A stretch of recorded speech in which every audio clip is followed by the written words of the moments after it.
Seigneur, nous te prions ce matin que tu nous donnes ton onction à chacun de nous, Seigneur, pour recevoir ta parole. Ouvre nos esprits et nos cœurs ce matin, afin que ta parole soit gravée dans nos cœurs. Au nom de Jésus-Christ. Amen.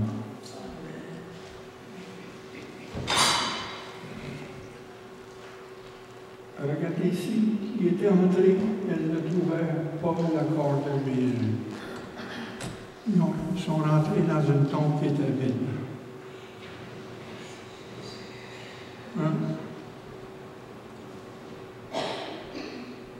La seule chose qui est restée dans cette tombe-là, c'est l'espérance, le pardon et la joie.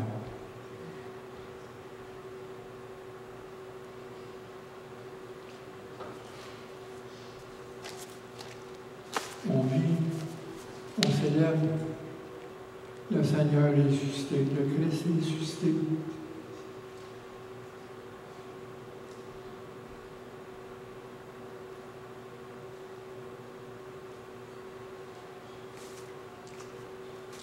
La vie a fait place à la mort.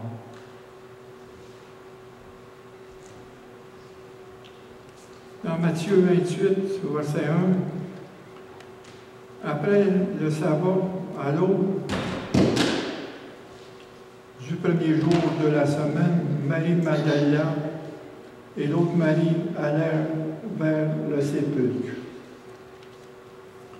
Et dans Marc 16, versets 1 à 3, lorsque le sabbat fut passé, Marie Magdala, Marie, mère de Jacques et Salomé, achetèrent des aromates afin d'aller embaumer Jésus. Le premier jour de la semaine, elles se rendirent au tombe, au sépulcre. Et de grand matin, comme le soleil venait de se lever,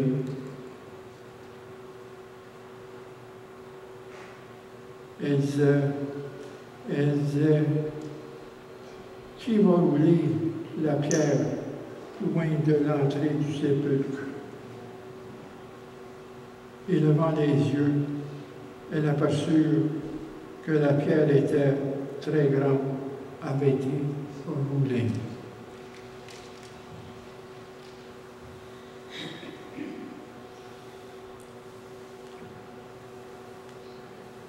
Juste au matin, au soleil levant. Et dans Luc, chapitre 1, verset 76, si je me rappelle bien, il présenta Jésus comme le soleil levant, le morning star.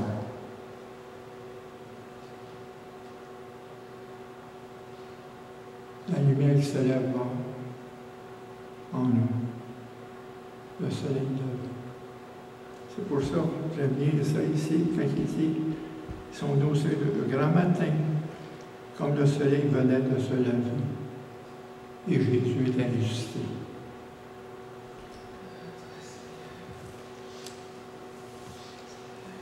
La pierre roulée,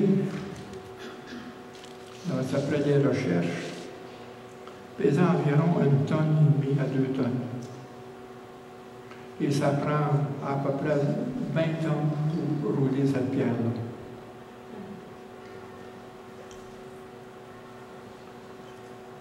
L'ange n'a pas juste seulement la soulevé, il n'a pas juste roulé, il l'a soulevé, il l'a mis en dehors, loin de l'entrée.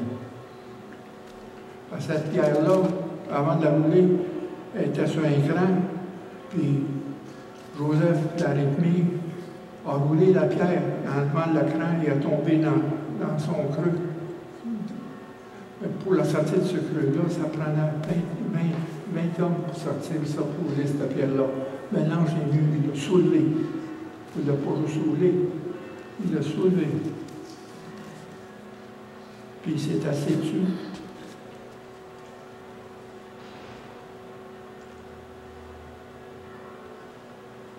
Le sacrificateur et les pharisiens demandèrent à Pilate des gardes jusqu'au 3e jour. Parce que Jésus a dit, je vais ressusciter au 3e jour. C'est pour ça que Pilate a fourni les gardes. Il a fourni 16. 4 chiffres de 4. 2 à la pierre, 2 à l'entour. 4. Il était 16. 4 chiffres de 4. Pour surveiller ça. Pour empêcher que, il dit que Jésus n'était pas ressuscité.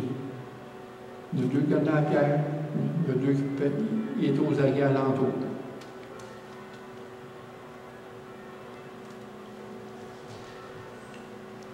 Comment, avec 4 gardes, comment peut-on voler le corps sans que cette pierre soit roulée?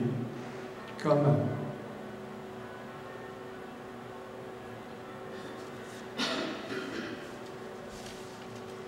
On va parler tout à l'heure, il y a une minute là-dessus.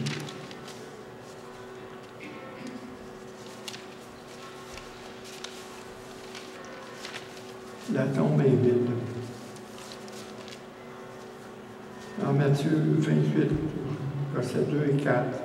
Et voici il y eut un grand tremblement de terre, car un ange du Seigneur descendu du ciel vint rouler la pierre et s'assit dessus. Son aspect était comme l'éclair et son vêtement blanc comme la neige. Et les gardes tremblèrent de peur et devinrent comme morts.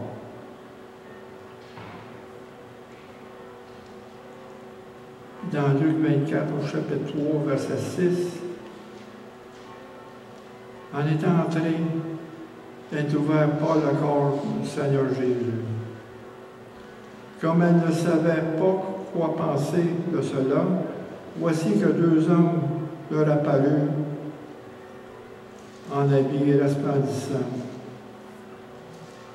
Saisie de frayeur, elle baissa le visage contre la terre, mais ils leur dirent, « Pourquoi cherchez-vous parmi les morts celui qui est vivant? Il n'est point ici, il est ressuscité. Pourquoi chercher parmi les morts? »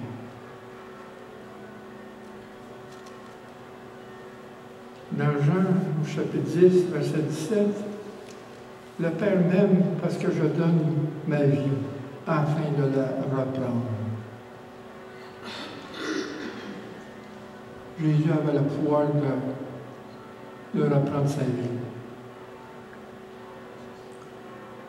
Jésus a dit, je suis la résurrection et la vie.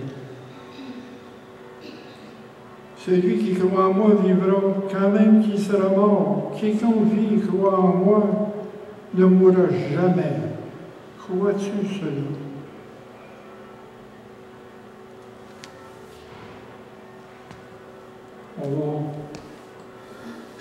On va fêter le 10 mai le témoignage de Jésus dans Gaétan. Gaétan n'est pas mort, il est vivant. C'est pas la mort qu'on tue, c'est la vie. C'est ça qu'on va fêter encore.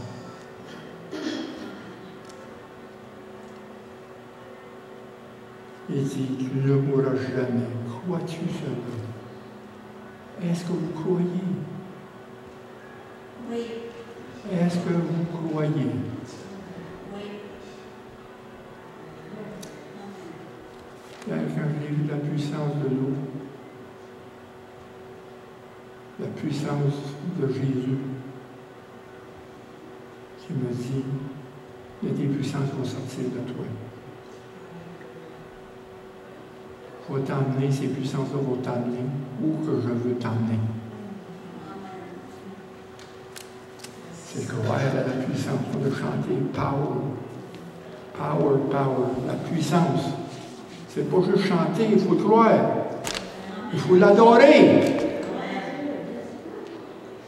Il faut adorer le Seigneur. Il est grand et redoutable. Il peut passer comme il peut détruire. Il peut sauver comme il peut juger.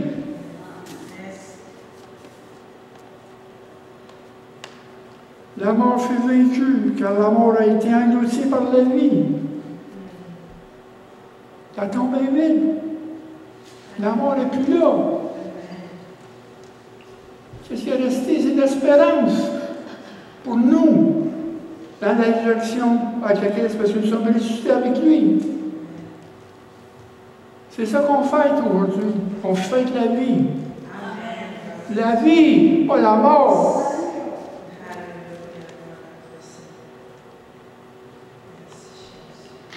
Quand il dit la mort a été engloutie par la victoire, ô mort, où est ta victoire? Ô mort, où est ton aiguillon? Car l'aiguillon de la mort, c'est le péché. Le foie de la mort, c'est le foie du péché, c'est la mort. Le péché n'est plus. N'est plus. Jésus a vaincu le péché et celui qui le détenait, le pouvoir du péché, qui est la mort, qui est Satan. Il est ressuscité. C'est la victoire. C'est une victoire sur le péché, une victoire sur Satan, une victoire sur le monde. C'est notre victoire à nous. Il faut célébrer.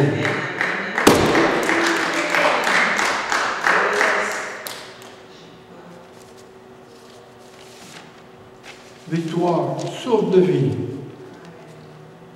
Dans la tombe vide, il reste l'espérance, le pardon et la joie.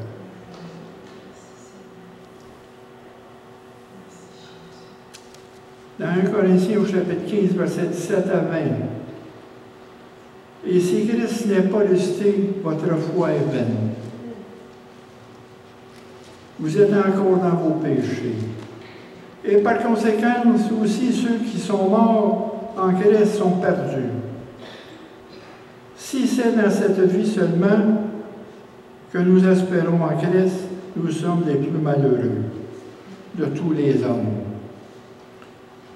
Mais, maintenant, Christ est ressuscité, il est mort. Il est le prémisse de ceux qui sont morts.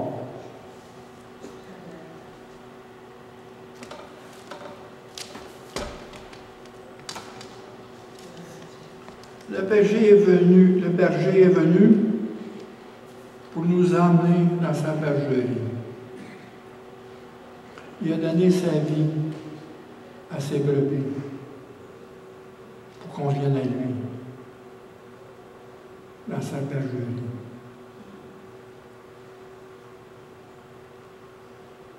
C'est le vrai berger. Il a donné sa vie pour ses brebis qui étaient égarés, qui étaient errants, pour les ramener à lui. La mort n'a aucun effet sur nous, car nous avons la vie éternelle. La mort n'a aucun effet sur nous. Croyez-vous ça? Hein? Faut en parler? La mort est le commencement d'une vie. La mort est une transition dans la présence de Dieu. La mort n'est pas une destinée, mais une transition qui nous emmène en haut. La vie se continue.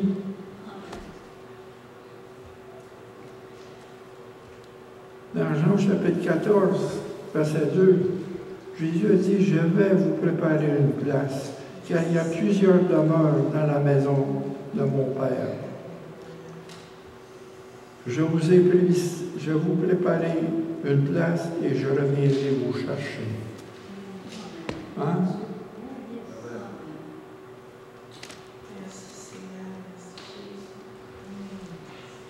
La foi est importante là-dedans, car la foi est une ferme espérance dans les choses qu'on espère. C'est une conviction des choses qu'on ne voit pas. Elles deviennent pour nous une réalité. Les choses qui sont invisibles, les choses qui vont arriver, devient pour nous une réalité, déjà. On vit pour ce moment-là. On vit pour l'autre.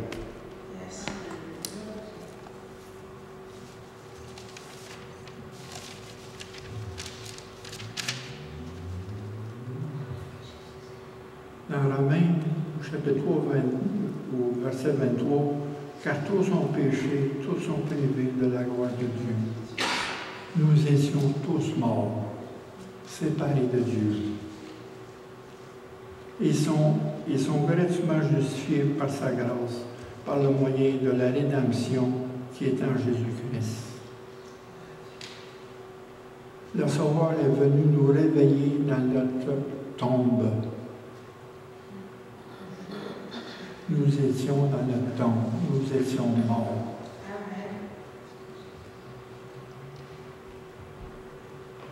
Car nous étions morts dans le péché.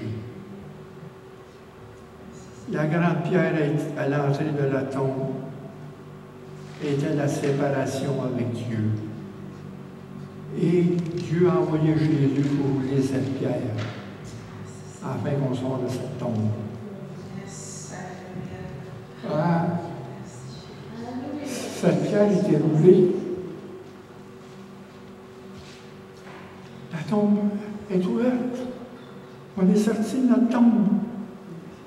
La seule chose qui va rester à cette tombe-là, ça va être notre corps d'humiliation qu'un jour va venir encore de gloire. Nous, on est ressuscités en haut, notre esprit est en haut. On a été ressuscités avec Christ. On est sorti de notre tombe. La grâce qui était destinée est venue nous chercher dans notre tombe pour nous lever avec lui dans la lumière, pas dans les ténèbres. Les ténèbres, c'est la mort. Il a enlevé les brouillards. Hier, quand j'étais dans cette rivière-là, il a enlevé mes brouillards devant moi. Je voyais clair comme l'eau de roche. Il n'y a plus d'obstacle. Il n'y a plus de doute. Parce que sa puissance était là. L'exaltation est un fait établi historiquement par un grand nombre de témoins. Les apparitions de Jésus pendant 40 jours, quand Jésus est apparu dans la chambre haute, la chambre abordée, Jésus lui est apparu. Que la paix soit avec vous. Touchez-moi. Et pour leur donner encore, il est amené, il est ressuscité corporellement. C'était pas juste un esprit. Il dit, donnez-moi à manger, il y a quelque chose à manger. Il leur a donné du poisson, il a mangé. Il a prouvé corporellement qu'il était ressuscité. Son corps est devenu surnaturel. Comme le nôtre, on va être surnaturel. Le l'autre dimanche, quand je vais revenir le premier dimanche, j'ose, dans les Écritures, on va expliquer comment les corps ressuscitent dans la gloire. Oh! Un corps infirme au sortir complet, sans infirmité. Il y a des sommeils infirmes, il va ressusciter avec tous ses membres.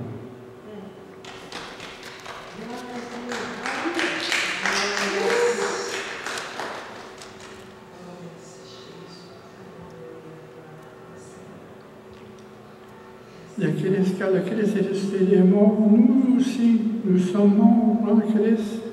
Nous serons ressuscités corporellement dans sa gloire. Notre corps d'humiliation. Dans Romains 6, chapitre 6, 4, c'est les versets clés. Au-dessus de ces versets-là, comme je vous dis, ne sont pas juste dans ma tête, ils ont été gravés sur le mur. Gravés. Parce que je crois. Parce que c'est sa puissance de la résurrection qu'on donne à chacun de nous.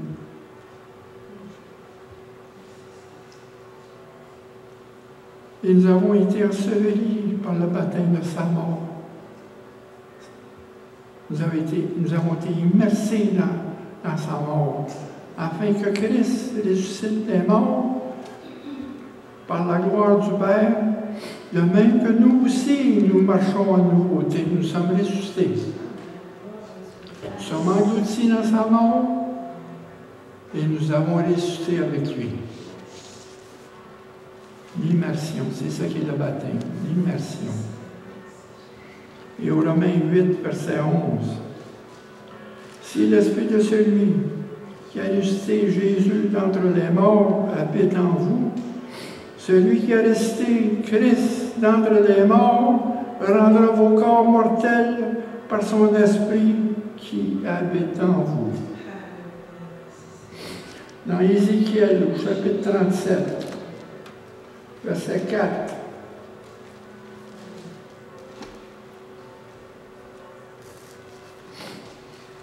dans la prophétie de la vallée des eaux. Il me dit, prophétie sur ces eaux, et dis-leur comment, ossements desséchés, écoutez la parole de l'Éternel. Ainsi par l'Éternel à ses eaux. Voici, je vais faire entrer en vous un esprit, et vous vivrez. Je vous donnerai des nerfs, je vous ferai croire sur vous de la chair, et je vous couvrirai de peau. Je mettrai en vous un esprit, et vous vivrez, et vous saurez que je suis l'Éternel.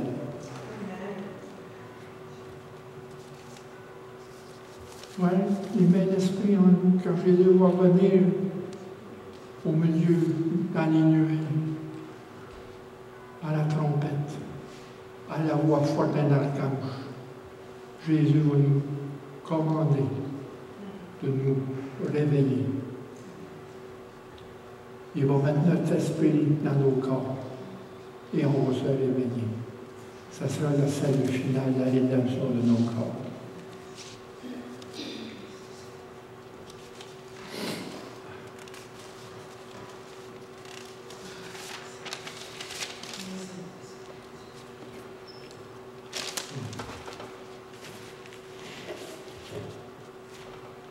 L'Apocalypse au chapitre 20, versets 14 et 15. Et la mort et le séjour des morts fut jeté dans l'étang de feu. C'est la seconde mort, l'étang de feu. Quiconque ne fut pas trouvé écrit dans le livre de la vie fut jeté dans l'étang de feu. Il a jeté la mort et le séjour des morts. Le séjour de mort, c'est l'enfer. L'enfer en latin veut dire inferno, l'intérieur de la terre, le séjour des morts. La tombe, c'est le séjour des morts. Quand il dit, crois-tu et crois en moi, tu ne mourras jamais. Crois-tu cela? La mort n'est plus, car la vie a pris sa place. La vie a pris sa place. La mort n'est plus. Le péché n'a plus de pouvoir sur nous. Son pouvoir est coupé, parce que nous sommes sanctifiés par Dieu. Nous sommes sanctifiés par la mort de Jésus, qui a lavé nos péchés, qui a payé notre dette. Nous sommes irréprochables devant Dieu à cause du sang de Jésus. Nous avons été justifiés une fois pour toutes. Ça a été fait une fois. Ça n'a plus besoin d'être répété comme dans l'Ancien Testament, quand il sacrifiait des animaux avec la sang, il aspergeait pour le péché. Mais c'est ça, l'ombre des choses qui étaient pour venir. C'était Jésus, c'était le vrai sang. Et nous sommes morts au péché, séparés du péché. Le pouvoir du péché, c'est la mort. Les évidences aujourd'hui de notre nouvelle naissance et l'Esprit Saint qui est en nous. Ce sont les évidences de notre résurrection. La foi soustrait les doutes. On est peut-être là à croire, comme les apôtres, les disciples, quand Marie-Madeleine est venue annoncer que Jésus était ressuscité. Parce qu'avant, Marie-Madeleine était voir les apôtres dire que la tombe était vide. Elle se demandait où c'était le corps. Le Jésus est venu à elle. C'était le premier témoin. Parce que, on voit dans Luc 8, Marie-Madeleine, Jésus est venu enlever les 7 démons qui étaient en elle. Il l'a sauvé. C'est la première personne. Elle était,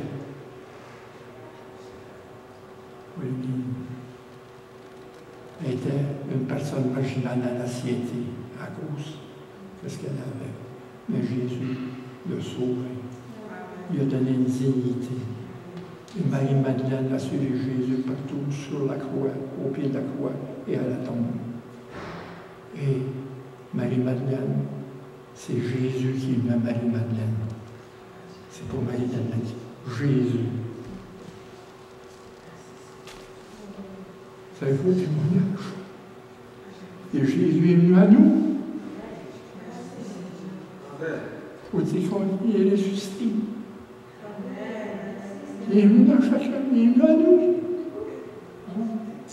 On l'a cherché et il est venu à nous.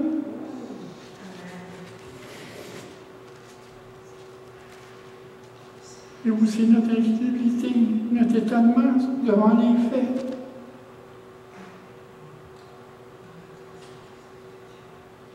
L'autorité de Jésus qui est en nous, sa puissance, on peut guérir, on peut chasser les démons.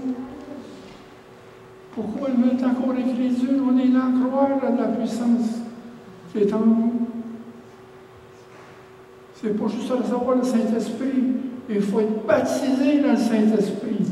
Rempli de l'Esprit, rempli de la puissance, rempli du feu de l'Esprit. Il faut prier pour la puissance du Saint-Esprit ici, dans chacun de vous.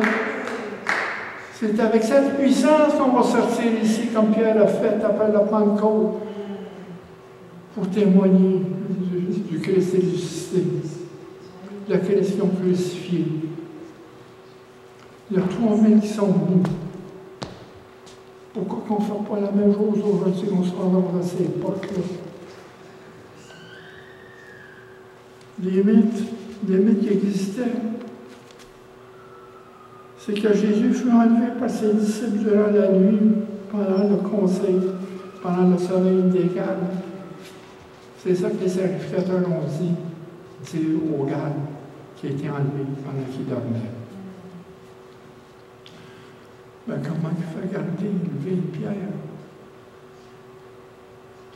Et le deuxième mythe, c'est que Marie-Madeleine et les femmes cherchaient qui a ôté le corps de Jésus.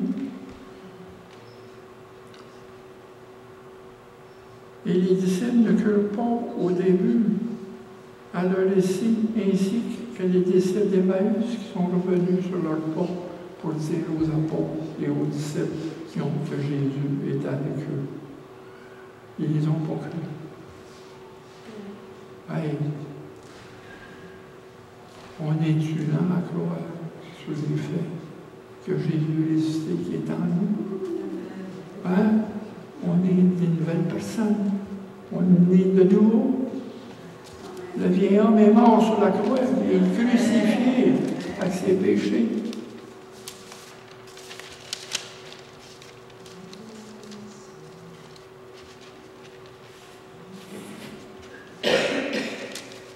Dans Jean, au chapitre 19, verset 35, c'est lui qui l'a vu, en a rendu son témoignage. On parle de Jean. Et son témoignage est vrai. Il sait qu'il dit vrai afin que vous croyiez. Ces choses sont arrivés afin que les Écritures fussent accomplies. Aucun de ces os ne sera brisé. Vous savez, il aussi est apparu à 500 témoins, comme Paul ici. Il y en a plusieurs qui sont vivants. Mais n'oubliez pas, dans ces témoins-là, il y en a qui sont fait égorger selon l'histoire. Parce qu'ils n'étaient pas comme les apôtres, qui étaient cachés, ils avaient peur. Mais ces 500 témoins ont été dans Jérusalem pour dire que Jésus était ressuscité. Il y en a qui sont fait égorger. À cause de ces témoignages, ils avaient les terres. Ils sont morts à cause de leur témoignage, selon l'histoire.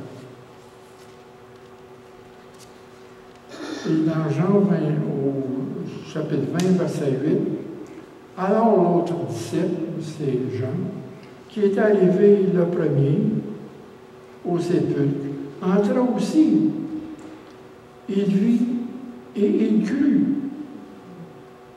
car il ne comprenait pas encore que selon les Écritures, Jésus devait ressusciter. Il ne comprenait pas encore. Il crut. Jean et Pierre, quand Marie-Madeleine ont dit que personne, le corps était parti, Pierre et Jean ont couru vers la tombe. Mais Jean est arrivé en premier à la tombe. Mais il a laissé Pierre rentrer en premier. Lui, après ça, il est rentré. Et Jean arriva le premier, mais il laissa Pierre rentrer le premier. Jean entre par après, il vit et crut sans rien comprendre. Ça, c'est la foi. On n'a pas comprendre, mais à croire. On n'a pas comprendre comment c'est arrivé, mais on croit que c'est arrivé.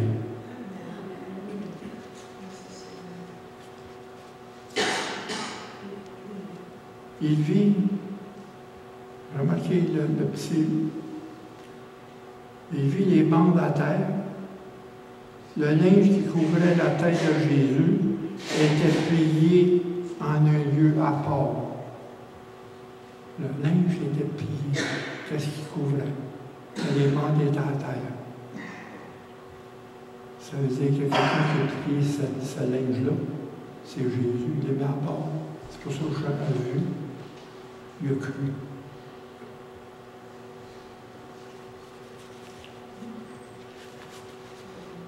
Parce que dans Jean 19, verset 30, Nicodème, qui auparavant était allé de nuit vers Jésus, vint aussi apporter un mélange d'environ 100 livres de myrrhe et d'aloès. Ils prirent le corps de Jésus, l'enveloppèrent dans le banc et avec des aromates, comme c'était la coutume d'ensevelir chez les Juifs. Les myrrhes, c'était 100 livres. Qu'est-ce que les mages ont fait dans des cadeaux que donnait à Jésus? C'était de la myrrhe. C'était pour son embaumement. 100 livres de myrrhe. Jésus était couché sur 100 myrrhes de myrrhe. La myrrhe sur laquelle Jésus reposait dans son linceul avait pris la forme de son corps.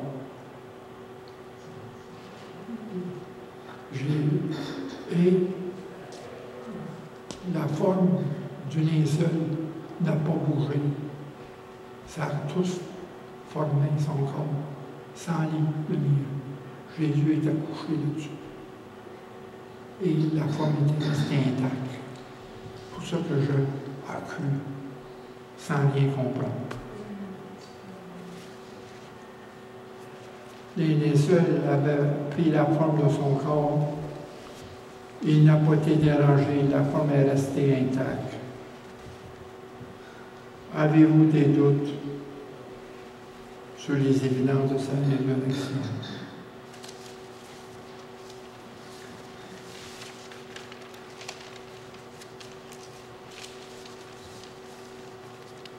Dans Éphésiens au chapitre 2, versets 4 à 6. Mais Dieu qui est riche en miséricorde à cause d'un grand amour dont il nous a aimés. Nous qui étions morts par nos offenses, il nous a rendus à la vie à Christ. C'est par la grâce que vous êtes sauvés. Il nous a ressuscités ensemble. Ensemble. Retenez ce mot-là. Il nous a fait asseoir ensemble dans les lieux célestes. Notre esprit est en haut, il n'est pas sur la terre. Notre âme est ici, mais notre esprit est en haut.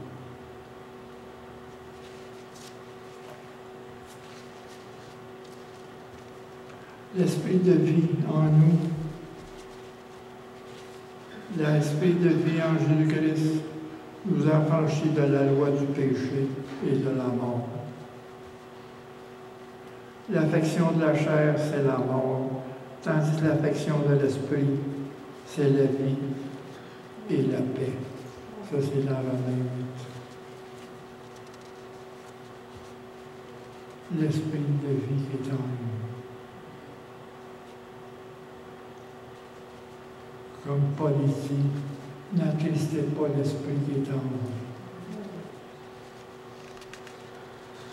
Parce que toutes les fois qu'on pêche, on attriste l'esprit. C'est précieux.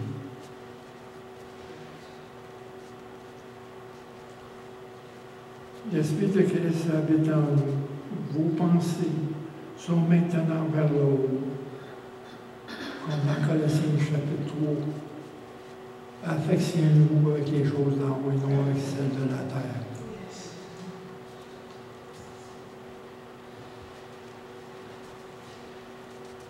Car nous sommes ressuscités avec Christ qui est assis à la droite de Dieu. Nous affectionnons l'affection avec les choses d'en haut et non celles de la terre. Notre vie est cachée avec Christ en Dieu en ce moment. Mais lorsque Christ paraîtra, notre vie paraîtra aussi dans sa gloire. Nous sommes cachés en Christ jusqu'à temps qu'il nous revienne, qu'il va paraître.